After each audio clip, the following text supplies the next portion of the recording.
Hello students. Hope आप सब बहुत अच्छे होंगे।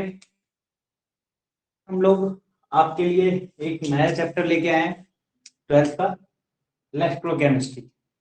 देखो, ये चैप्टर कॉमन के अंदर अप्लाइड केमिस्ट्री के अंदर भी है, जो कि डिप्लोमा का है, इंजीनियरिंग डिप्लोमा का। ये 12th केमिस्ट्री के लिए भी है।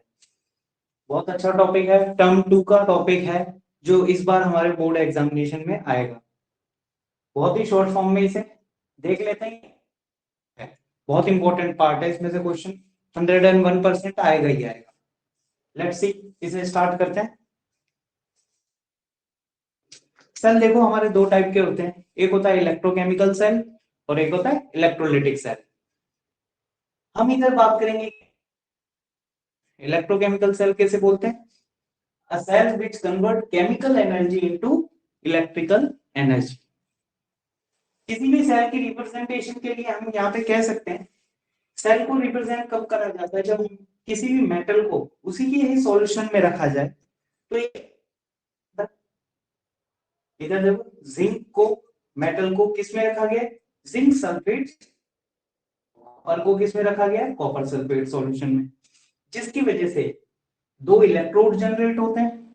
इलेक्ट्रोड जनरेट होने की वजह, एक साइड होता है ऑक्सीडेशन, एक साइड होता है रिडक्शन। अभी इस चीज को बड़े ही सिंपल तरीके से समझेंगे। दो इलेक्ट्रोड है हमारे पास, एक है एनोड, जो कि कैसा इलेक्ट्रोड है, नेगेटिव इलेक्ट्रोड। एक है कैथोड, कौन सा है, electrode. Small representation of a electrochemical cell. Generally आपकी बुक में जो एनसीईआरटी में दिया हुआ है, वो एग्जांपल लिया हुआ है डैनियल सेल का, जिसका वोल्टेज अराउंड 1.1 इलेक्ट्रॉन वोल्ट के होता है। इधर हम सिंपल इलेक्ट्रोकेमिकल सेल देख रहे हैं। अब इसका प्रोसेस क्या होता है, दोनों इलेक्ट्रोड को एक वायर से कनेक्ट करा जाता है। पार्ट में हो रहा है हमारा ऑक्सीडेशन, दूसरे पार्ट में हो रहा है रिडक्शन। अब देखो, ऑक्सीडेशन और रिडक्शन किसे बोलते हैं, ये हमने 11th में ऑलरेडी सिंपल वे में बता सकते हैं। ऑक्सीडेशन का मतलब होता है जब हम इलेक्ट्रॉन लूज करेंगे, और रिडक्शन का मतलब होता है जब हम इलेक्ट्रॉन गेन करेंगे। इधर देखो, जिंक को किस में रखा है, रखा गया है जिंक सल्फेट सॉल्यूशन में। तो इधर क्या हो रहा है, इलेक्ट्रोड में से निकल के बाहर आ रहा है किसमें, जिंक प्लस 2 फॉर्म में। इधर अगर सिंपल हाफ रिएक्शन किसमें कन्वर्ट हो रहा है, जिंक प्लस 2 में, और क्या दे रहा है हमें, दो इलेक्ट्रॉन। यहाँ पर क्वांटिटी ऑफ इलेक्ट्रॉन धीरे धीरे बढ़ जाएगी, किसकी वजह से, जिंक के ऑक्सीडेशन की वजह से। जिंक का ऑक्सीडेशन होगा, इलेक्ट्रॉन यहाँ से भी ज्यादा होगा। इलेक्ट्रॉन कहां से कहां मूव कर, टू कैथोड। इलेक्ट्रॉन यहाँ मूव करेंगे। इन इलेक्ट्रॉन को कौन कंज्यूम कर रहा है, कॉपर प्लस 2 आयन जो इस, वो यहाँ पर जाएंगे किसके लिए, इलेक्ट्रॉन गेन करने के लिए। कॉपर प्लस 2, दो इलेक्ट्रॉन गेन करेंगे, किस में कन्वर्ट होंगे, कॉपर। ये प्रोसेस क्या है, रिडक्शन। तो सिंपल वे है, हमेशा याद रखना, इलेक्ट्रोकेमिकल सेल के अंदर जहां पर एनोड होगा वहां पे हमेशा ऑक्सीडेशन होगा, जहां पर कैथोड होगा वहां पे हमेशा रिडक्शन होगा। एनोड को रिप्रेजेंट कराया जा रहा है नेगेटिव से, कैथोड को रिप्रेजेंट कराया जा रहा है पॉजिटिव से। यहाँ पर इलेक्ट्रॉन ज्यादा होने की वजह से हमेशा एनोड से कहां मूव करेंगे, कैथोड। इलेक्ट्रॉन ऑब्वियसली यहाँ मूव कर रहे हैं, तो हमने पढ़ा है इलेक्ट्रॉन जहां मूव करते हैं अपोजिट डायरेक्शन में इलेक्ट्रिक करंट मूव करता है। तो इलेक्ट्रिक करंट का कैथोड टू एनोड। इस सेल के रिप्रेजेंटेशन के लिए हम यहाँ पे बीच में जी गैल्वेनोमीटर काम में ले रहे हैं। गैल्वेनोमीटर क्या देता है, डायरेक्शन ऑफ करंट। देखो, डायरेक्शन ऑफ करंट कहां पर है, कैथोड टू एनोड, हम मूव कर रहे हैं एनोड टू कैथोड। इस पूरे स्ट्रक्चर में आप लोगों को एक ये स्ट्रक्चर दिखेगा बीच में, इसे बोलते हैं सॉल्ट ब्रिज।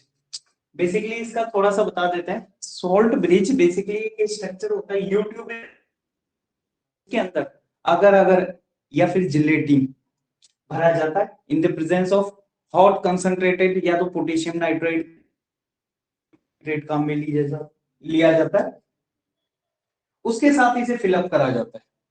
इसके अंदर ऐसा इलेक्ट्रोलाइट होता है जो जो कि रिएक्ट नहीं करता।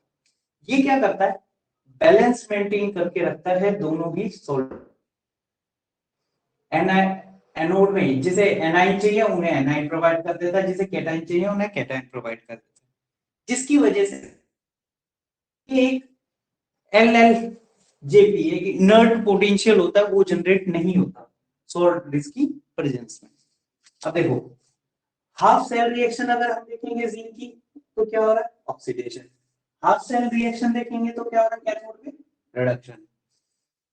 इलेक्ट्रोकेमिकल सेल की सेल रिएक्शन रिप्रेजेंट करने के लिए दोनों हाफ सेल्स को कंबाइन कर दिए, उनसे बनाई जाएगी एक सेल रिएक्शन। तो देखो हमारे लेफ्ट हैंड साइड में क्या है, zinc as it is, copper plus 2 as it is, product में क्या बनेगा, जिंक प्लस 2 कॉपर। दोनों इलेक्ट्रॉन यहां पर क्या होंगे, कैंसिल हो जाएंगे जब हम एक सेल रिएक्शन रिप्रेजेंट करेंगे। किसी भी सेल रिएक्शन को रिप्रेजेंट करने के लिए हमें क्या करना होता है, जिंक किस में कन्वर्ट हुआ था हाफ सेल रिएक्शन में, जिंक प्लस 2 में। ये दो बार हम लगा रहे हैं, किसको रिप्रेजेंट करता है ये बार, जिसको हमने बी से डिनोट करा है। कॉपर प्लस 2 किस में कन्वर्ट होगा, कॉपर में।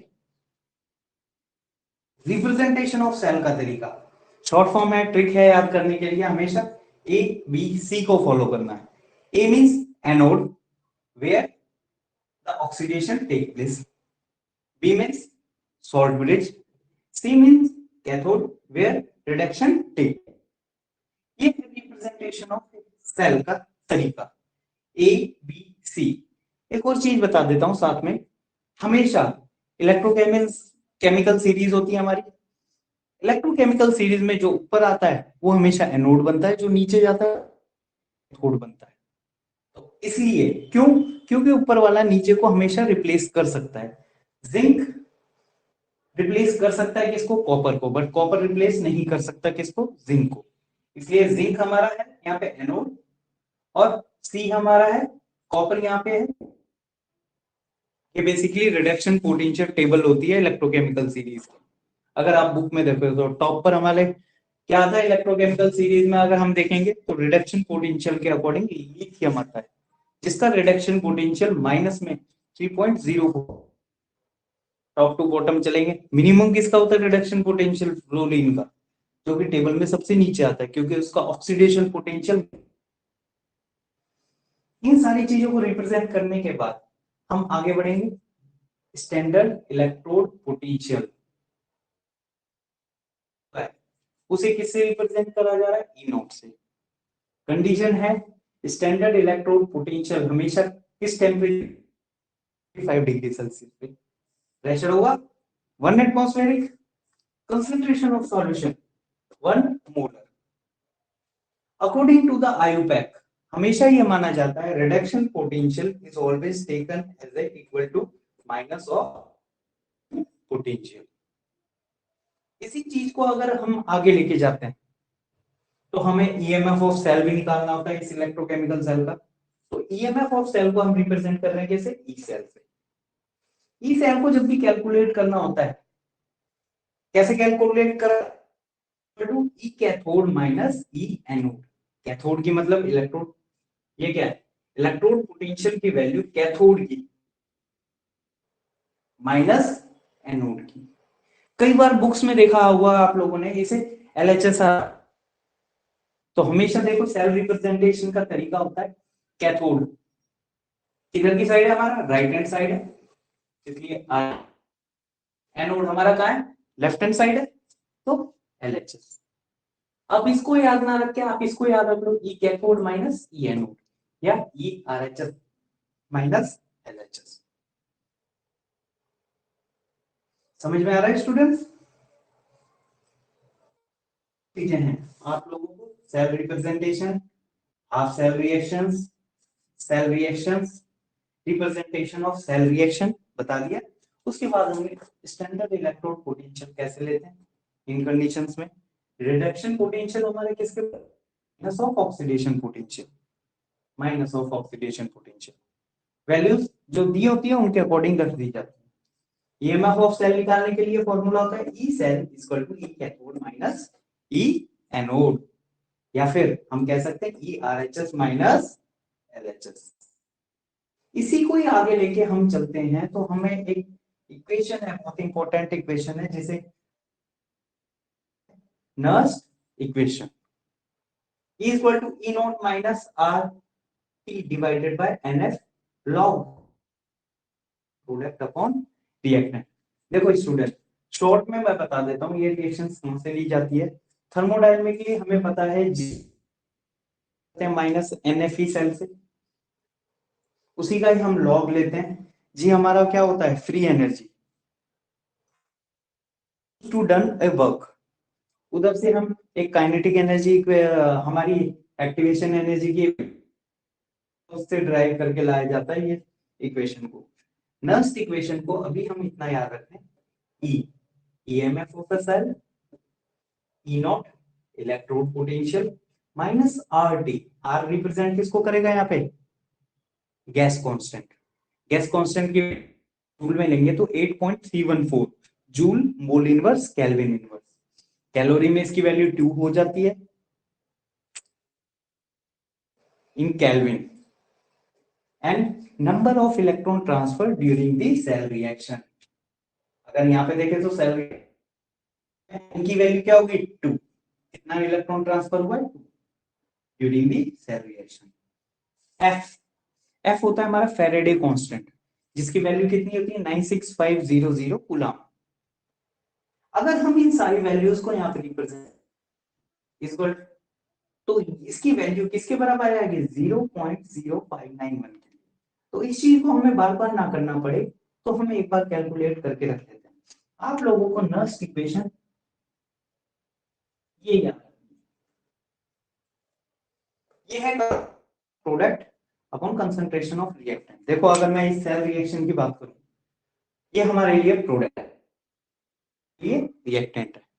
प्रोडक्ट क्या होगा, जिंक प्लस 2 एंड कॉपर, जैसे हम यहाँ रिप्रेजेंट करेंगे। रिएक्टेंट हमारे लिए होगा जिंक एंड कॉपर, यहाँ रिप्रेजेंट करेंगे। अगर वैल्यू देखी जाए तो कॉपर और जिंक हमारे लिए एक्टिव मास की वैल्यू हमेशा कंसंट्रेशन में क्या होती है, 1।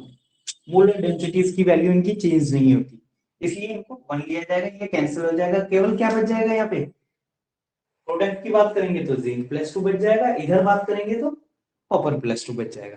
तो इसलिए हो गया E equal to E not minus 0.0591 divided by m log 10 base product upon reactant.